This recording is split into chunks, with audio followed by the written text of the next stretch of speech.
Y'all, I did it again. I messed around and accidentally hit the stop button while fooling with this darn camera. Sorry, y'all.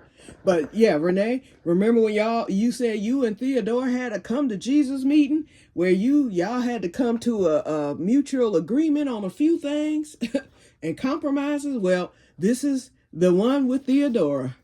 Okay, Theodora, I know that I messed with you today. I repotted you.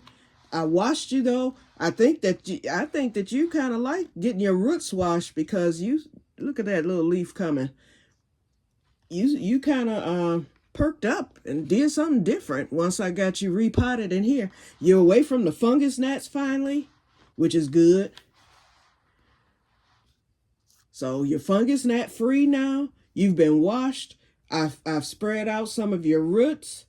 I gave you some new food. You should be fine. And we're getting ready to put you under the grow light. That's our only thing. So that's what I need you to do, Theodora. I need for you to grow for me and to thrive. I want you to acclimate quickly to this back room. I'll provide heat for you if you need it. You'll let me know if you do. So let me know, Theodora. Don't up and die. I wake up one morning and you yellow and dead, or every leaf is gone. Like when my mother killed my doggone Ivy that time. Nope. Don't you do that to me. Let me know. You give me a warning. You let me know by doing something. And then I will know to put that heat on because you need the heat because you're a tropical plant. So let's see how we do. But I'm liking it. Look at that. I'm just doing a little turnaround of Theodora. Let's get that off of there. But, okay, looking good. And I'm going to turn this around. Black pepper. And I washed that tag too, y'all, in case you're wondering. It was full of soil. I was like, nope. No fungus, gnat eggs are coming in here. So I even washed that. Okay, let's put that there. Okay, black pepper. So how long have we had our plants, Renee? We ordered these, was it April or May? So we've kept them alive since, I think it was April. Or did I order them in March? I have to look because when I introduced Theodora, that was the day that she arrived. And I remember I did that video. So I think, okay, if it was April, May, June, July, August, September, she's either 5 months and she was a baby. Yeah, in fact, I am going to look at the old video on today just to see how much she's come along. I know mine only had 2 or 3 leaves. And I think yours had either 3 or 4. But both of them have done well over the summer. So, yeah. And mine went straight to the greenhouse. So it might have been April, late April or early May. But I know we've had them for a while. Yeah, both of them. And they both done good. But mine didn't take off till around July. Until I put that spike in. Because I had never amended it or anything. And when I gave it that spike, then it started pumping out leaves. So mine is way behind the 8 ball. But Renee's she put the spike in hers immediately. And she had it in that sunny window. It was just in the perfect spot. And so hers took off and thrived right away. And so I've been watching her. And then when I saw what she did, I said, let me try it. And when I did it, it worked. All of a sudden, Theodora started giving me respect. Okay? So anyway, let's see what happens now. We're in phase 2. Renee and I both are in phase 2 of Theodora and Theodora, the twin black pepper plant.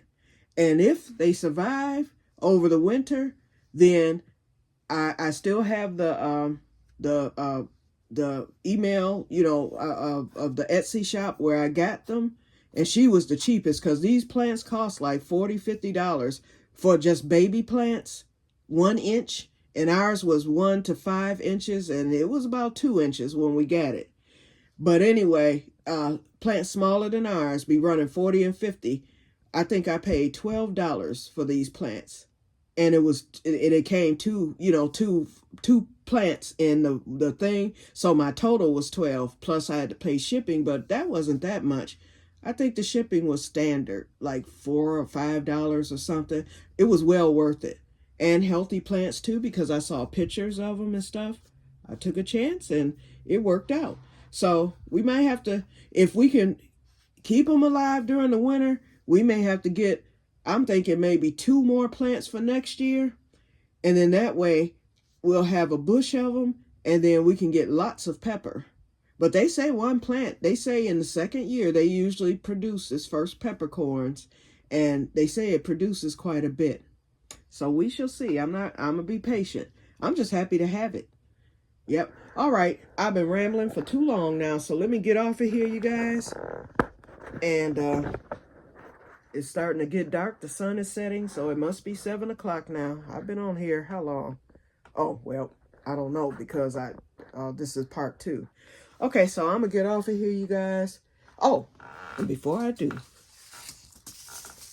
bing, mail call, mail call. I'm so happy today. The winter choy arrived. And Renee, I think this is what you got. The green yellow heart. Is that what it's called? No, the Chinese yellow heart. Winter choy. And my potatoes are still doing good in that little front container. But as soon as they die off and I pull them, this is going in. I'm going to re-amend that soil, and these will be in. So Q's going to have a winter garden, you guys, between the Piper Nigrum, although nothing's coming off. But I'll be getting the mint. So that's part of my winter garden this year. Remember last year I messed up with bringing those strawberries in and got those fungus gnats and had to abort last year's winter garden. But this year's winter garden will be these 2 mojito mint plants that I'm going to try to keep alive over the winter. So far, so good. They've been in here for 2 months now because it was too hot in the greenhouse and they were dying in there. So I brought them in, and they've done well under the grow light all summer. They've been in here since July, early July at that. So August, September, 2 months. And now the Piper Nigrum is in here. So that's 3. And we're going to have the winter choy, and this will be outside right at my front porch. So at any given time, I can step out the front door and harvest winter choy. They are very cold hardy, frost hardy, freeze hardy. They, from what Renee said, they just grow all winter. And from what I've seen on the videos too, they say this is a winter plant. You know, you have some plants that will grow during the winter, collard greens, you know, especially the ones in the greenhouse. That's why I went on and cut those today. They may shoot some leaves back off, but if they don't, it won't matter. I have the ones in the garden deck tables, and those are doing very well. I planted about 9 of them, and they have taken off. In fact, the next time I come on, I'll take you in the greenhouse so that you can see them. So I water those like every 2 days. So tomorrow is watering day for them. So I'll make sure that I show you those greens. Because I didn't know what was what. But now that everything has their true leaves, I know what's what. The Swiss chard is planted with the greens, the collards. And then I have some collards at the back of the other deck. And then up front is where the broccoli. And I think I did a couple of cabbage. So a few of those came up. Those are further up front. And everything is doing good. The Swiss chard is almost time to harvest it in there. So I'm very pleased with that. So I'm going to leave that stuff. You know, I'll be going out there until the snow is too high for me to trek out there. But if that stuff is still coming along during the winter, guess what? I'm going to have to just do it. Yeah, with my boots and stuff. And I don't know how, well, the boots and the cane, because the walker's can't go across the snow. But I'm going to do something. Yep. So, yeah, gardening is year-round for me now. And then, of course, we'll see how these indoor plants do. Okay, so I'm off of here now. I hope you like this. One last look at Theodora. I'm going to take a picture of her, and so you'll see her in the thumbnail, just like this. Okay, thank you so much for watching. And one last look at the harvest there. I'm going to get those greens picked, washed, and ready for tomorrow. I'm going to put them in a little pot. Or either I might just put them in a skillet. You know what, y'all? Yo, hey, guess what? Oh, and I meant to tell y'all, the shepherd's peppers, I got 3. And I mean, I stuffed the bags too. They are tight and they are full. I ended up getting 3 from those 13 because I sent Renee 2. I got 3 full bags of the shepherd pepper, and I was able to top off the one that, remember I told you I've been eating shepherd's peppers all during the week, and they were just about gone. It was still maybe a handful left. I was able to get like 3 handfuls into that bag, so it brought it well over half. So now I have 4.5 bags of shepherd's peppers. Glory, glory. Because I had one in the freezer. So I know I have enough. And then if she has some at the farmer's market, I'm getting some more. Shoot. I'm just going to keep getting them and getting them until they run out because I love those peppers. I made that Alfredo. See, here I go again. Okay, part 3. Okay. I made that Alfredo stuff yesterday and I decided to put some shepherd's peppers in it. Ooh, it was good.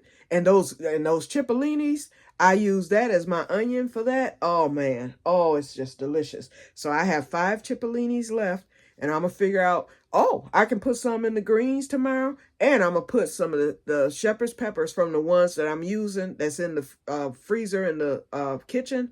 I'm gonna chop up some of that and put it in the greens, and I'm going to shake some of that pepper powder. Another thing, too, I forgot I had gotten a couple of sweet banana peppers, and I had gotten a couple of the romaine to freeze, too. So I have a bag of sweet banana peppers in the freezer and a bag of romaine in the freezer. So that goes along with, because I didn't know if I was going to get enough shepherd's peppers or whatever. So back when they still had the bananas, and everybody's out now. They're done. They are done. And the romaine are probably done too. The only thing that's still going right now are the shepherd's peppers. So like I said, I'm going to get those bell peppers this week to dehydrate those. And I'm going to just go with a half pint, of the bell pepper powder, just to see how it tastes and how I like it. Because I can always get bell pepper, but I'm going to load up on the purples. I can always get yellow, and I might load up on the blonde ones. But every now and then I see the blonde ones in the store too. Okay, and then shepherd's peppers.